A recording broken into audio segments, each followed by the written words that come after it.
જૂનાગઢ માંગરોળ બંદરે 3 નંબરનું સિગ્નલ લગાવાયું છે। માંગરોળ પંથકમાં ભારે પવન સાથે વરસાદના કારણે માંગરોળનો દરિયો ગાંડોતુર બન્યો છે। માંગરોળ દરિયામાં ભારે કરંટ અને 8 ફૂટ જેટલા મોજા ઉછળ્યા।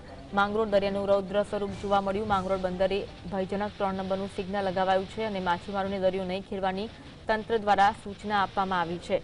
માંગરોળ દરિયામાં ભારે કરંટ જોવા મળી રહ્યો છે। 8 ફૂટ ઊંચા મોજા માંગરોળ દરિયામાં ઉછળી રહ્યા છે। તંત્રે માછીમારોને દરિયો ન ખેડવા માટેની પણ સૂચના આપી છે। દરિયામાં ભારે કરંટ જોવા મળી રહ્યું છે। 3 નંબરનું સિગ્નલ ભયજનક સિગ્નલ લગાવી દેવામાં આવ્યું છે। જૂનાગઢના માંગરોળમાં સવારથી જ ભારે વરસાદ વરસી રહ્યો છે, જેના કારણે દરિયો તોફાની સ્વરૂપ ધારણ કરી ચૂક્યો છે। વરસાદના કારણે દરિયો ગાંડોતુર બન્યો છે અને 8 ફૂટ ઊંચા મોજા દરિયામાં ઉછળી રહ્યા છે। માંગરોળના દરિયામાં ભારે કરંટથી 8 ફૂટ ઊંચા મોજા ઉછળી રહ્યા છે।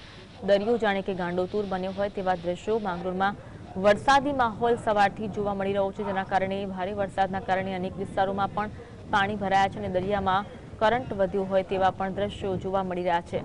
માંગરોળ બંદરે ભયજનક 3 નંબરનું સિગ્નલ લગાવી દેવામાં આવ્યું છે।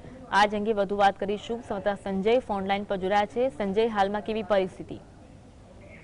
જી ચોક્કસથી જો વાત કરવામાં આવે તો માંગરોળ અને માળિયાહાટીના બંને પંથકમાં સતત 2 દિવસથી ભારે વરસાદ અને ભારે પવન ફૂંકાઈ રહ્યો છે, જેને લઈને માંગરોળનો દરિયો ગાંડોતુર બન્યો છે। ખાસ કરીને વાત કરવામાં આવે તો માંગરોળનો દરિયો ગાંડોતુર બનતા માંગરોળ બંદર ઉપર 3 નંબરનું સિગ્નલ લગાવવામાં આવ્યું છે અને માછીમારોને દરિયો નહીં ખેડવાની તંત્ર દ્વારા સૂચના આપવામાં આવી છે। જી આભાર માહિતી આપવા માટે।